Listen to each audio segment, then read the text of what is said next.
नमस्कार साथियों, मैं हरिभान यादव भारतीय मीडिया की ओर से।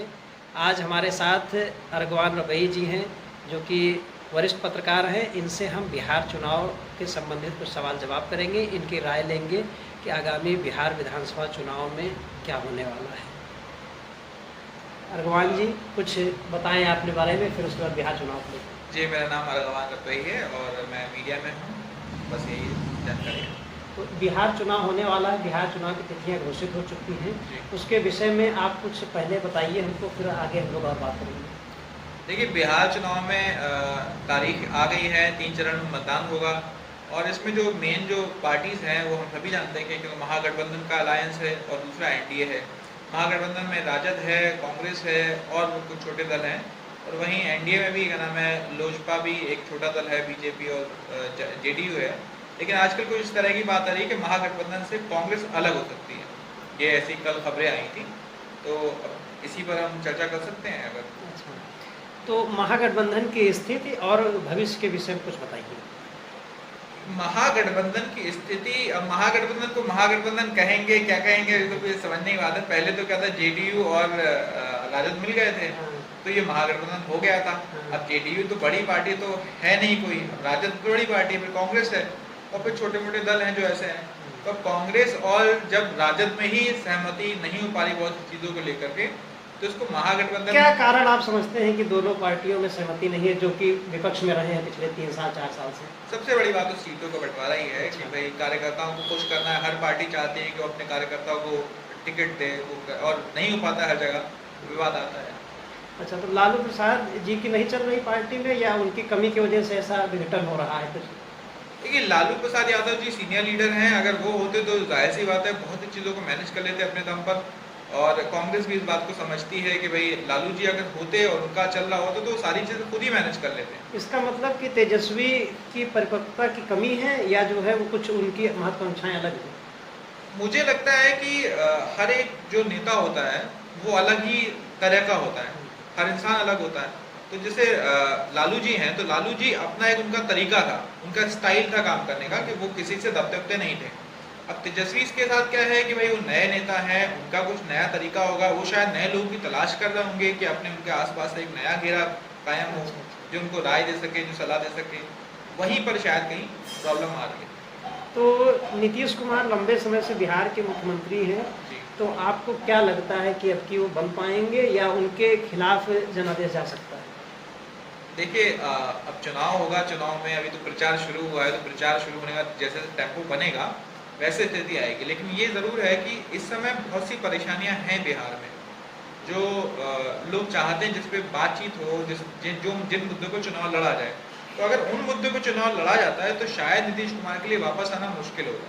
अच्छा, कोरोना के समय में जब प्रधानमंत्री जी ने लॉकडाउन की घोषणा की थी, तो हमने देखा कि बिहार के मजदूर पूरे देश में थे और उनको भारी कठिनाई का सामना करना पड़ा था। तो क्या इसका असर पड़ेगा? पढ़ना तो चाहिए, पढ़ना चाहिए भी। किस लेवल पर पढ़ता है ये देखने का। देखिए, अब इसमें क्या है कि कई बार लोग कहते हैं साहब वो इतना परेशान हुए, ये कम्युनिटी इतना परेशान हुई, फिर भी वोट दे दिया उसने दूसरे को। पर बात ये है कि आप क्यों नहीं कम्युनिटी तक पहुंच पाए। भाई अगर मान लीजिए मैं पब्लिक हूँ, मैं नाराज हूँ, तो अब अगर दूसरा मेरे पास आ गया तो मैं उसकी बात सुनूंगा ना। उस आक्रोश को भुनाना ये विपक्ष का काम है। उसके जो है निर्भर करेगा कि विपक्ष इस बात को कैप्चर कर पा रहा है कि नहीं। विपक्ष या कोई पार्टी है, मान लीजिए मैं एक वोटर हूँ, तो जो मेरी बात विधानसभा तक पहुंचा लेगा मैं उसी को वोट दूंगा ना। अब मान लो वो बात बीजेपी पहुंचा ले तो बीजेपी को वोट दूंगा। ये जागरूक वोटर आप हैं। बिहार में, उत्तर प्रदेश में, पिछड़े इलाकों में जागरूक वोटरों की बहुत कमी है। वो बहक जाते हैं, वो फंस जाते हैं चक्रव्यूह में। उसके लिए ऐसा देखिए, बात यही यहाँ पर है कि जो वोटर्स हैं वो मासूम है, उसको बहुत सी चीज़ें नहीं पता है। तो उन वोटर्स तक आपको पहुँचना है। वो वोटर्स आपके पास नहीं आएंगे, अब आप उन्हीं को जिम्मेदार ठहरा दो कि साहब वो तो वोट ही नहीं दे रहे अपने को। जी, ये बात है। अच्छा, तो बिहार में छोटे दल भी सक्रिय हैं। जीतन राम मांझी जी ने बनाया था, कुशवाहा जी का है, और अभी पप्पू यादव भी बहुत मेहनत कर रहे हैं। तो इनका कुछ असर रहेगा क्या? इन लोगों का असर अपने अपने क्षेत्र में रहेगा, लिमिटेड रहेगा। मतलब सरकार बनाने बिगाड़ने में कोई बहुत महत्वपूर्ण भूमिका? सरकार बनाने बिगाड़ने में लोग कोई भूमिका नहीं रहेगी। अच्छा, बिल्कुल आप सिरे से खारिज कर रहे हैं कि जिसका भी आएगा तो बहुमत आएगा। हाँ, इस समय देखिए सोसाइटी पोलराइज, सोसाइटी इस समय पोलराइज है, या तो इस पक्ष में या तो उस पक्ष में। तो सीधी सी बात है, चुनाव भी ऐसे होगा, या इस पक्ष में या उस पक्ष में। लेकिन हाँ, ऐसा ज़रूर है कि जो मैंने पिछले कुछ दिनों में फील किया है वो ये कि लोक जनशक्ति पार्टी जो है वो कुछ अगड़म बगड़म कर रही है। उसके लोग जेडीयू से नाराज हैं, गठबंधन तोड़ नहीं रहे हैं, जेडीयू से मतलब उसमें जो है चिराग पासवान का जो है वो ज़्यादा रोल है। नहीं, तो मैं इसमें क्या कहना चाहता हूँ उसका ये है कि जैसे शिवसेना को अगर आप देखें महाराष्ट्र में, तो महाराष्ट्र में शिवसेना का रवैया बिल्कुल ऐसा ही था, ठीक है ना। जब चुनाव कंप्लीट हो गए तो उसने पाला बदल लिया। तो ऐसा हो सकता है कि लोजपा मान लो 25-30 सीटों पर चुनाव लड़े और 25-30 में से उसको 15-20 सीटें आ जाए और बीजेपी और जेडीयू आपस में मिलकर सरकार ना बना पाए। हाँ, ऐसे समय में लोजपा इस कंडीशन में बनने के प्रयास में है कि वो शिवसेना की भूमिका निभा करके सरकार में मुख्यमंत्री बन जाए। ये भी चिराग पासवान मुख्यमंत्री पद के लिए दावेदारी करें कि अगर भाई आप हमको, भाई कांग्रेस ने कर्नाटक में किया ये, हाँ, कर्नाटक में किया, महाराष्ट्र में किया, तो अब बिहार में भी हो सकता है ना। मतलब तेजस्वी की फिर क्या भूमिका रहेगी?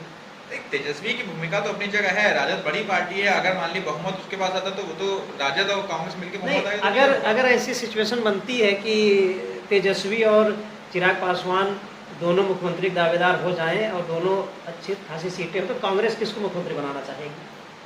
देखिए, ये तो संभव नहीं है क्योंकि जो रामविलास पासवान की जो पार्टी है चिराग पासवान की, वो ज्यादा सीटों पे चुनाव नहीं लड़ रही है। हाँ। तो वो 25-30 सीटों पे चुनाव लड़ेगी, तो 30 सीटों के चुनाव में वो ऐसा तो नहीं कि बहुमत पा जाएगी वो। नहीं, बहुमत नहीं, फिर भी जैसे मान लीजिए कि एक मुख्यमंत्री का फेस है, कांग्रेस की ओर से कोई ऐसा दावेदार भी नहीं दिखता है अभी, और उनकी देखिए, अगर ऐसी स्थिति आती है जहां पर बीजेपी को रोकना है, बीजेपी या नीतीश कुमार को रोकना है, तब जो है कांग्रेस और राजद मिलकर के चिराग पासवान को भी सीएम बना देंगे। अच्छा, ऐसा मुझे लगता है। तो लेफ्ट पार्टियों का और कन्हैया कुमार का कुछ असर दिखता है क्या बिहार में? रहेगा, लोकल लेवल पर रहेगा। अच्छा, ठीक है, धन्यवाद अरगवान जी हमसे बातचीत करने के लिए।